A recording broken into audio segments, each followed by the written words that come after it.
Peace. Good afternoon. I'd like to welcome you back to another edition of the Foul Playland. As always, I'm your Foul Player. Um, Watching highlight videos as we speak. Even though I hate watching highlight videos, but watching draft um assessments as I speak, I guess, or player assessments. Um, but I wanted to do this video regarding the New York Jets draft for the year of 2022. A lot of people were very high on the draft. I'm also high on the draft, but I think they could have done a little better. But I can't, really kill them too much. I think a lot of the mistakes they did make were in the late third round, you know, and the fourth round. But they weren't like atrocious mistakes. They had some silver lining picks, unlike the Giants. So let me get to it. I'm gonna start with the Giants. The Jets didn't have a lot of picks. I mean, because they had to trade up in order to move up to back into the first round. But they ended up with a total of one, two, three, four, five, six, 7 players. Uh, and the good thing is that I believe um 4 of them at least may end up being really, really early contributors and really good contributors. Like I think as it currently stands right now, Ahmad Gardner, their first pick overall, I mean their first pick who went fourth overall, was a surprise pick for a lot of people because I think a lot of people thought that the Jets would address cornerback later in the draft like they did last year, and they had success doing that last year. So I thought they would do more of the same, and I thought that the Sauce Gardner pick wasn't my pick, but assessing the whole board, the Sauce Gardner pick was ill. The Sauce Gardner in a few years could be a top five, top 10 cornerback. He might do that next year. Who knows? Top 10 at least. And off the bat, he's the best cornerback on the Jets. Same thing with Garrett Wilson. Off the bat, Garrett Wilson potentially, I mean, or quite literally has the chance at being the best receiver on the Jets. Jermaine Johnson, same deal. I mean, but also with Willett with Sauce Gardner and Wilson. I mean, they were considered the best at their positions at cornerback and wide receiver respectively in this draft, and they both got taken by the Jets. The Jets then ended up pulling in some magic to trade back into the first round, giving up their 38th pick in addition to I think the 69th and 138th, which they ended up getting the 101st pick back, which is fantastic. There was a rumor that the Jets were trying to trade back into the first round after the 15th pick, and that they were turned down the whole way by every team picking 15 through 25 until they ultimately did trade into the back end of the first round. I thought it would have been fantastic with them taking either Jermaine Johnson or Carl Loftus. They took Jermaine Johnson, who I think is the better fit, kind of, for this team as just the edge guy. I think Carl Loftus has the potential to move around within the line, but who the hell gives a shit? Right now, we got Carl Lawson coming back from injury. In addition to having Jermaine Johnson, who might be holding better potential than a Carl Lawson does. Year one. Now, was Jermaine Johnson the best pass rusher in this draft? No. But I do think that he was the most ready. Day one guy. I think he's gonna be ready to go um right out of camp. Brees Hall, the Jets ended up moving up a few picks to take Brees Hall um in the second round. I'm sorry, I was wrong about their movement in the second round. They actually moved the 34th pick overall to go and in addition to a couple other picks to take Jermaine Johnson. But in the second round, I mean, the big shocker here was that they did move up. A lot of people expected them to maybe get Nakobe Dean, who was still there. The Jets didn't feel that way. They took Brees Hall, who everybody had as the consensus number one running back in this draft. I thought that was a little debatable, but I think more people think that Brees Hall is the best running back in this draft. Um, it's a toss up for me, but the other guy, I forget his name. He was kind of like overused last year, so I'm cool with the Brees Hall. I mean, Brees Hall was also overused too, but Brees Hall is a really good pass catcher. He's a really good churner. I mean, he's humongous too. I mean, and I think he's gonna add weight, which is gonna be beasty. But off the rip, again, Brees Hall is the best running back that the Jets already have. I mean, like it would have been cool to add a complimentary running back later on in the draft, like a lot of people expected. But to get the best running back in this draft and to pair him up with what it was already a good rookie running back last year, um, you can't really dispute that notion. The Jets didn't run it as much as I liked. They didn't have success running it early on in the year, so maybe Brees Hall changes that, and to have a stocked up running back room can't hurt you any bit. But after the 36th pick, the Jets didn't pick until the tail end of the third round, and they picked Jeremy Rucker, tight end out of Ohio State. I didn't think this was the greatest pick because one, we already have really good tight ends that we signed in free agency, both of which will probably start in two tight end sets, unless the Jets are looking at running two tight end sets all the time and run and rotate Rucker to be more of a blocker, which is his principal attribute. It's kind of early to pick that kind of tight end here, a block first tight end. A lot of people say that Jerry Rucker does have potential um, receiving. It's hard to see that. Like I mean, like playing in Ohio State and having all those targets and Olave and his teammate Garrett Wilson.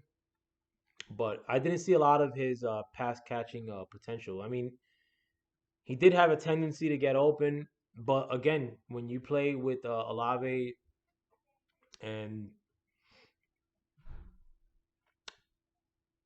um, Garrett Wilson, you're gonna have those opportunities. And when you're anticipated to be a blocking tight end, you may squeak one out and get touchdowns that way. Like, I mean, you look at his highlights, and I don't try not to watch. I try not to watch highlights. This year was tough because there was a lot less videos on YouTube where it just showed the one player versus this team, like rather than just show a cavalcade of highlights. But again, I've seen Jerry Rucker because I watched pretty much every Ohio State game. That wasn't the best pick, I thought. Max Mitchell, offensive tackle from Louisiana. Um, the one good thing is that he does play all over the line. The one bad thing is that his tape is not that great. And I mean, like, the Jets had a chance at seeing him at the Senior Bowl. I thought I saw him get burnt a whole bunch of times in the Senior Bowl, frankly. But you know, they did need a little bit of help at that swing position. I thought that being that they didn't have a lot of draft capital left, that was the second to last pick in the fourth round. I thought they could have gone different directions. Same thing, more so with the next pick, Michael Clemons, the edge rusher out of Texas A&M. One, he's a knucklehead. He got arrested two times within a span of like I think 2 months. The I think one of them was for pot, which who cares? One of them was for giving like faulty info to a cop. Um, and another one I think was a little bit more egregious. Another thing too is that he's on the older side. I think coming into the draft, he was 25. He came out of community college to then end up with the Texas with the Aggies with the A&M. But to me, he's more like a cleanup guy. Like he's like the guy that if the pocket is collapsing and a defensive tackle made the center fall into the quarterback, then Clemens is good as like a cleanup guy.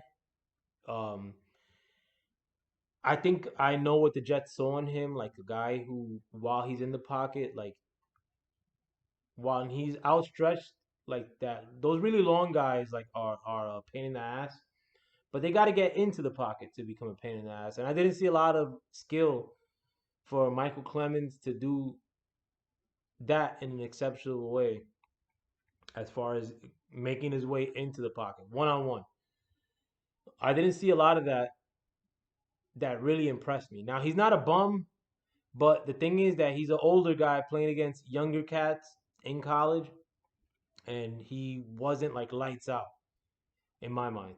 And he really wasn't. Like nobody could tell me otherwise. Like tell me any game I could put on a Michael Clemens because I watched all of A&M's games last year as well, where Michael Clemens just stole the show. I watched all the games. Michael Clemens didn't steal the show, barely. Um, except one game. I forgot which game that was. I think he ended up with getting back there like four times. But that was it. I mean, overall, a lot of people are giving this draft an A, and I think they're giving it an A more on the first round, the first round, in addition to their first pick in the second round, were probably A plus. I'm gonna give this a B, maybe B plus, but I'm not gonna give it an A. I mean, I didn't like those last two picks. I didn't like the last three picks. I mean, Rucker is fantastic. That you're from Long Island and that you grew up a Jet fan, but I mean, when you're not picking for 60 picks damn near, and then you take a position that you just overly addressed in a sense in free agency, and then you go scoop up a guy, um, regardless of what you saw on the tape potential didn't show that potential much as a pass catcher. It just showed the potential as a blocker.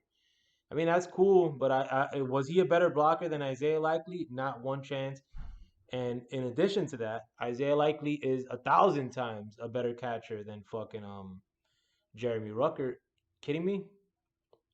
So I mean, but again, I'm not like down on it like that. Like I mean, if I had to give the Jeremy Rucker pick a grade, I'd probably go with like a C minus.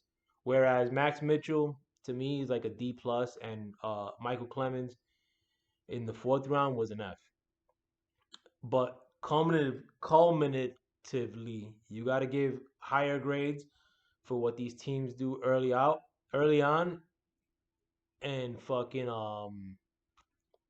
early on. I mean, with Sauce Gardner and Garrett Wilson and Jermaine Johnson and Brees Hall, those are such good picks that you really can't kill them for what they did later on. But later on, they didn't have many picks. They had three picks outside of those top four picks.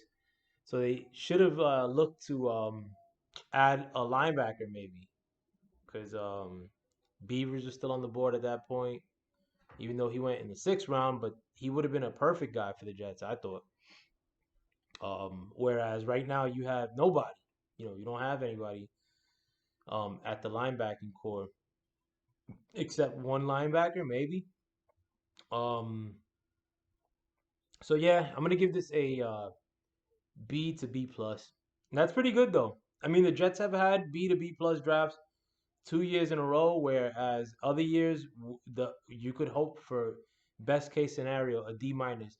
In addition to the fact that what I said in the draft synopsis for the Giants in my last video, that I'm a really tough grader. Like I think the Ravens did get an A in this draft, and that's it. No, the Eagles may have had a better draft than the Jets by a little bit, but the Eagles didn't get an A either. I mean, I think they got a B plus. Maybe. I think that their draft wasn't that much better than the Jets though. So they probably get a B too. And those are the three top teams draft wise. I thought the Texans did really well too, but they got a B. But let me know what you guys think. Um sorry I didn't do my pick by pick analysis. A lot of people were fucking dissing your boy for shitting on uh individual players like as it was happening a couple years ago. I mean, not that I give a shit. I was just too busy to do a pick by pick analysis because the Mets played that weekend. In addition to, um, there was boxing on all day, so I didn't have time to do that whole pick by pick shit. But yeah, I'm gonna give this one a B plus to a B. Let me know what you guys think with that. I'm out. Peace.